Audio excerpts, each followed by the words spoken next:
once you learn how to visualize correctly, your entire life will shift immediately. And in today's video, I'm going to show you exactly how to visualize correctly so you can quantum leap into the life of your dreams. Hey guys, it's Lauren. Welcome back to the channel where we talk about everything having to do with reprogramming your subconscious mind, mindset, and deep psychology. And if you're ready to take your life to the next level, just check out the link down in the description for the waitlist on my 3-month transformational coaching program. Clients have had unbelievable results, and I can't wait for you to be next. Now, before we get into how to visualize correctly, you need to understand why you want to visualize to begin with and the nature of how your mind works. So you see, this represents your entire mind. This 10% at the top represents your conscious mind. That's your conscious awareness and effort, and the choices and decisions that you make and where you expend your daily energy. And this part right at the bottom, the 90%, actually represents your subconscious mind. So as you can see, the great majority of who you are being on a daily basis and how you're showing up is in the subconscious mind. Now, what so many people try to do in their life is that they try to use effort and force and hard work while simultaneously having programs in their subconscious mind that are running the exact opposite of what it is that they want to see created in their day-to-day life. So what you're going to start doing from today is, instead of using this 10% to work against the 90%, which makes no sense, you're going to use your 10% conscious mind to program your subconscious mind so that you start creating your desires on autopilot. You can't create above the level to the programs within your subconscious mind. So now that we know that we need to reprogram the subconscious mind, visualization is an amazing way to reprogram your subconscious mind. Why? Because your mind does not know the difference between imagination and reality. It really can't tell the difference, okay, between what it sees on a day-to-day basis and what you think in your mind. And those equally impress onto the programs in your subconscious mind. I don't want you to take my word for it, okay? How can we know that your mind doesn't know the difference between imagination and reality? Well, the first way is your feeling state. Have you noticed that you can just imagine something that hasn't happened yet and it can make you upset and angry and it can have control over your feelings and your emotions? Or have you noticed the opposite? You imagine something pleasant, wonderful, you ignore your 3D circumstances, and now your feeling state is completely changed. Well, that is how powerful your imagination is. It can actually change the way that you feel in your body. So that in itself is unbelievably powerful. The ability to change the way you feel just through what you think, what you believe, and what you imagine. And the second thing is psychological studies. In one of my favorite studies, they took 2 groups of novice piano players, and in one group, they actually had them practice the piano.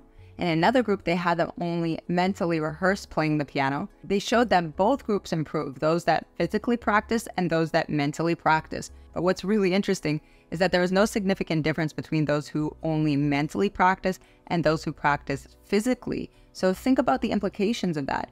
Actual changes in the muscle memory and understanding within the body was changed through simple imagination, visualization, mental rehearsal, however you want to call it. And the third one, the placebo effect, which is certainly not the least one, this one deserves a whole video on itself. What it is essentially is that in every medical study, they have a control group, and often they give the control group a form of treatment, whether that is a sugar pill or something else, that has no medication in it, no effect in it. And somehow still, those patients, just because they believe they are getting the medication, see improvements in their health or see improvements in what it is that they're trying to do in the study. I'm explaining all this because I want you to understand why you should trust in your mind and your imagination to help you create the life of your dreams. It is extremely powerful. It is our greatest tool, yet most people are not using it correctly. Whether you like it or not, you are already using visualization day to day.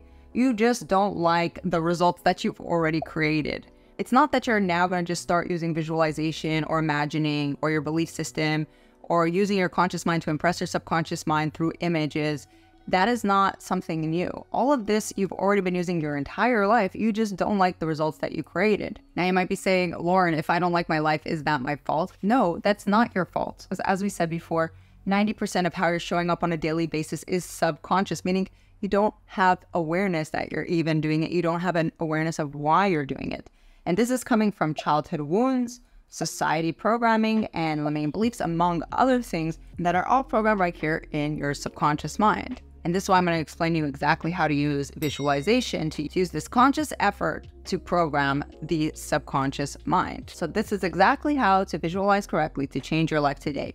Visualizing correctly is 3 simple steps. It's so easy, anybody can do it, but there are also 3 mistakes that people make, and I will show you those in just a moment. So the 3 things to do to visualize correctly. The first is you want to imagine the end or the solution to what it is you're trying to create in your life. Whether you want more money, a house, a car, a relationship, you need to first really immerse yourself in the end. The next thing you want to do is you're going to want to repeat or rehearse this in your mind. And the best time to do it is before you go to bed. And this was brought to our attention by Neville Goddard. Neville Goddard called the state right before sleeping the state akin to sleep sats. So you're going to want to create this scene and you're going to want to rehearse it right before you fall asleep. And if you want to know more about that, you can also read on Neville Goddard. He speaks a lot about this, okay?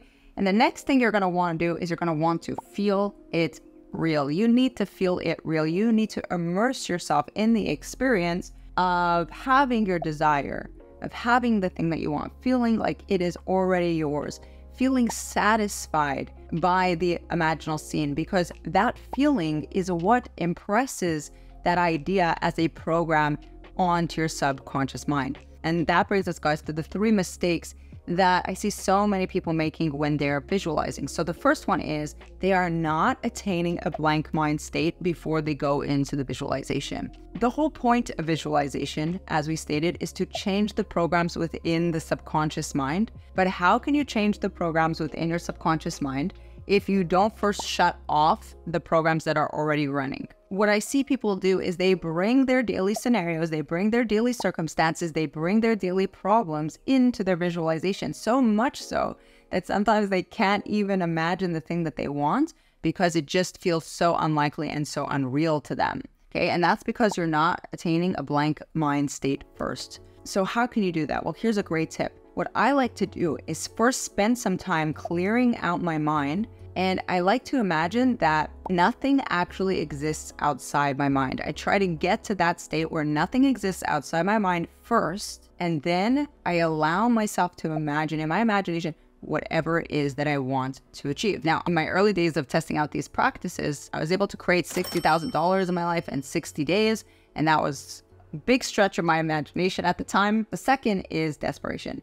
You cannot be in desperation and get your manifestation. You cannot be desperate and longing and needing and in lack and think that that's going to program it into your mind. So you see, Neville Goddard said that feeling is the secret. Why? Because feeling is the mechanism by which the subconscious mind gets reprogrammed. So if you're coming from a state of need and lack, it's an unfortunate catch-22, but it's not going to work for you. So you need to find a way to first get yourself out of desperation, out of longing. And if you want to know how to get out of this feeling, you're going to want to watch my video after this on how to detach. I'll put the link up at the top and I'll put it at the end as well. So the third one is not really trusting this process, not trusting their subconscious mind, not having faith, however you want to call it, not believing that they can actually have these changes in their life, that they can trust this process of programming their subconscious. And so they try to still do everything through their manual effort. They don't really change their actual feeling state, which is what is creating. They end up in this vicious loop where they can't actually get what they visualize.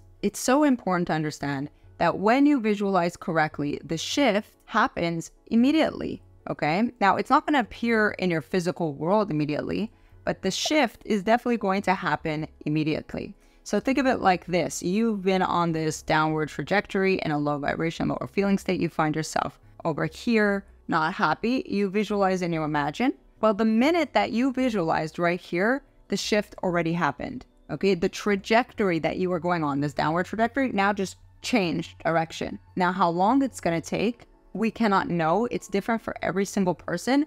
And it's based on your personal psychology. It's based on your internal belief systems. Okay, your alignment, some people call it, but really what it is your personal psychology, how aligned your mental and emotional world are. That is going to determine how quickly it comes to you. The reason I'm sharing this with you guys is because I've seen so many people do it the opposite way. That's why it's taken them forever to create the things that they want to in their life, because they're not actually changing. You get a direct reflection of who you are, and until you change yourself, meaning your state, your feeling state, the way you think, all of that, nothing in your world is going to change. Okay, so you need to change who you are. And one of the best ways to do that is through visualization. It happens immediately and it will help you create everything that you were trying to create in your life. I hope you guys liked the video. And if you did, make sure to like, share, subscribe. And you're definitely going to want to check out this next video right here, which is how to detach. And I will see you guys in the next video.